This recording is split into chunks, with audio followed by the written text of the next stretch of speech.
آج کا میرا موضوع ہے اذان کی ابتدا۔ اذان میں کتنی حکمتیں پوشیدہ ہیں، کتنی بلائیں، کتنی مصیبتیں، کتنی پریشانیاں ختم ہوتی ہیں، اور اذان دینے والے کے ساتھ اگر سننے والا ان کلمات کو کہہ رہا ہے اس کا مقام کیا ہے۔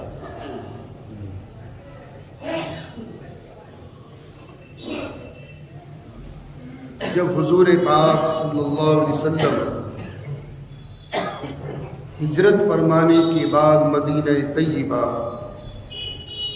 زادہ اللہ شرفا و تعظیما و تکریما میں پہنچے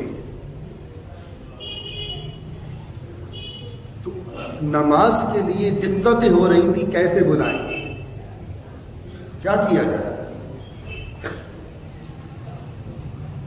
کچھ صحابہ نے مشورہ دیا، یا رسول اللہ ناقوس بجایا جائے، یہ عیسائیوں کے یہاں چرچوں میں بجتا ہے، اور وہ طریقہ اس زمانے کا یہ تھا کہ دو ڈنڈے لیے اور آپس میں بجانا شروع کر دیا۔ وہ سمجھ جاتے تھے ہماری پیریڈ کا وقت آ گیا، چلو عبادت کریں، دعا مانگیں۔ آقا نے منع کر دیا، نہیں۔ پھر صحابہ نے مشورہ دیا سنگ بجایا جائے، وہ ایک سینگ ٹائپ کی کوئی چیز ہوتی ہے، اس میں پھونک ماری جاتی ہے، آواز لگائی جاتی ہے، یہ یہودیوں کا طریقہ تھا۔ آقا نے اس کو بھی منع کر دیا، نہیں۔ اور صحابہ اٹھے، یا رسول اللہ طبل بجایا کہ نہیں، اس میں خون کی بو آتی ہے، تو جنگ کے وقت بجتا ہے۔ پھر ایک صحابی تشریف لائے، عبداللہ ابن زید رضی اللہ تعالی، فرمایا یا رسول اللہ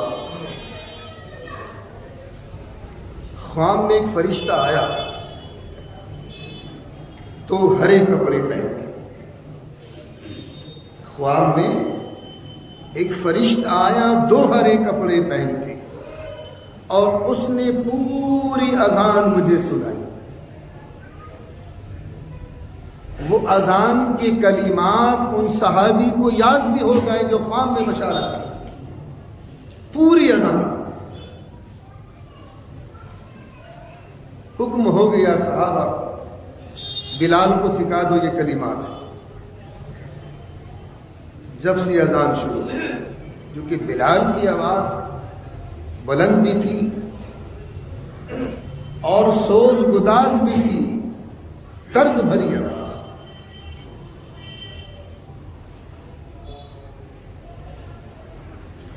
ایک بات اور ذہن نشین فرما لیں، با اثر افراد اذان پڑھنا عیب سمجھتے ہیں۔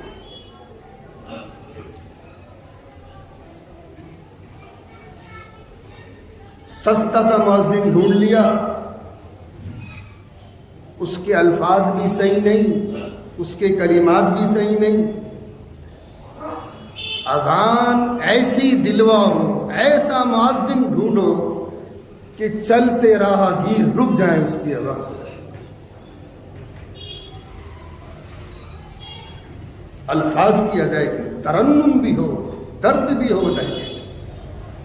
تو بلال کا مقام یہی تھا، کیونکہ حضرت بلال جب اذان پڑھتے تھے تو آسمان سے لے کر عرش کے دروازے تک کھل جاتے تھے، اور ملائکہ بلال کی اذان سننے کے لیے بےتاب رہتے تھے۔ وہ اذان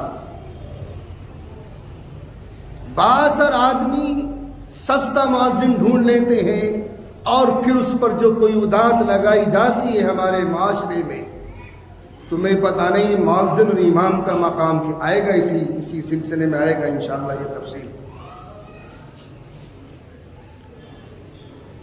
سیدنا حضرت عمر فاروق رضی اللہ تعالیٰ عنہ سے بااثر انسان کون ہو سکتا ہے دنیا میں؟ گریبان میں جھانک کر دیکھو، میں کس شخصیت کا نام لے رہا ہوں۔ دور فاروقی، عالم اسلام کا بادشاہ، آدھی دنیا پر اسلامی پرچم لہرا دیا تھا اس شخص نے، اور یہ اسلام جنگل کی آگ کی طرح پھیل رہا تھا۔ بڑی بڑی طاقتیں ان کے پیروں کے قدموں کے نیچے آ گئی تھی، جو سپر پاور طاقت تھی اس زمانے کی۔ پھر حضور کے خسر بھی ہیں، خلیفہ ثانی بھی ہیں، اور اس امت کے محدث بھی ہیں۔ ان سے بااثر آدمی کوئی نظر آئے گا آپ کو؟ میاں زور سے کہو، کوئی نظر نہیں آئے گا۔ اتنا بااثر آدمی کیا فرما رہا ہے صحابہ سے؟ اگر میرے ذمے خلافت کی ذمہ داری نہ ہوتی، خلافت کے امور میرے کندھوں پر نہ ہوتے، تو خدا کی قسم میں 5 ٹائم اذان پڑھا کرتا۔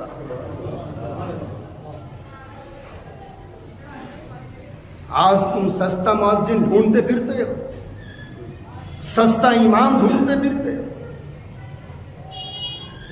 کون ہے بااثر انسان جو آج اذان دے آگے؟ عیب سمجھتے ہیں، شان کے خلاف سمجھتے ہیں۔ حضرت عمر سے بااثر شخصیت ایک دور تھا، محلے کے بااثر افراد اذانیں پڑھتے تھے۔ مؤذن تو تھے، لیکن وہ بااثر افراد ان مؤذنوں سے اجازت لے کر پڑھتے تھے۔ آج تصور غلامی کا۔ حضرت عمر کے ان الفاظ سے سبق حاصل کرو۔ محلے کے کتنی باشخصیت انسان ہیں، بااثر شخصیت ہے، جو آج اذان پڑھنے کو تیار ہے ہماری مسجد۔ کوئی نہیں۔ بہرحال یہ اذان کا مقام ہے۔ اب سنیے، ذرا سے جملے پر آقا نے جنت واجب کر دی آپ کے اوپر۔ ایک حدیث مبارکہ میں آتا ہے، حضور پاک صلی اللہ علیہ وسلم نے ارشاد فرمایا، جو میرا امتی مؤذن کی اذان سن رہا ہے اور اس کے ساتھ ساتھ وہ کلمات کہہ رہا ہے، حی علی الصلاۃ کی جگہ لا حول ولا قوت الا باللہ العلی العظیم، حی علی الفلاح کی جگہ لا حول ولا قوت الا باللہ العلی العظیم۔ جس میرے امتی نے مؤذن کے کلمات کے ساتھ ساتھ یہ کلمات کہہ دیے، اللہ رب العزت والجلال نے اس کے اوپر جنت واجب کر دی۔ آپ سمجھ رہے ہو کہ لمبی لمبی تسبیحات پڑھ کر جنت میں جائیں گے؟ لمبے لمبے سجدے کر کے جنت ملے گی؟ یہ چھوٹا سا عمل، لیکن آج میری قوم اس کی طرف کوئی دھیان نہیں، باتوں میں لگ رہی ہے۔ مؤذن اذان کہہ رہا ہے، ہم باتوں میں لگ رہے ہیں۔ یہاں جنت میں داخلے کا وعدہ میرے نبی کا، میرے نبی کا وعدہ جنت میں داخلے کا۔ یہ وہ کلمات ہیں۔ اور پھر فجر کی اذان میں جب الصلاۃ خیر من النوم کہتا ہے مؤذن، اس وقت میں صدقت و بررت، تو نے سچ کہا اور تو نے بہت بڑی نیکی کا کام کر لیا۔ ایک روایت میں آتا ہے ان کے الفاظ کی جگہ وَبِالْحَقِّ نَطَقْتَ، تیری زبان سے حق نکلا۔ جنت میں داخلہ یقینی ہے۔ انشاءاللہ آئندہ اس کی تفصیل آئندہ آئے گی اگلے جمعے کو۔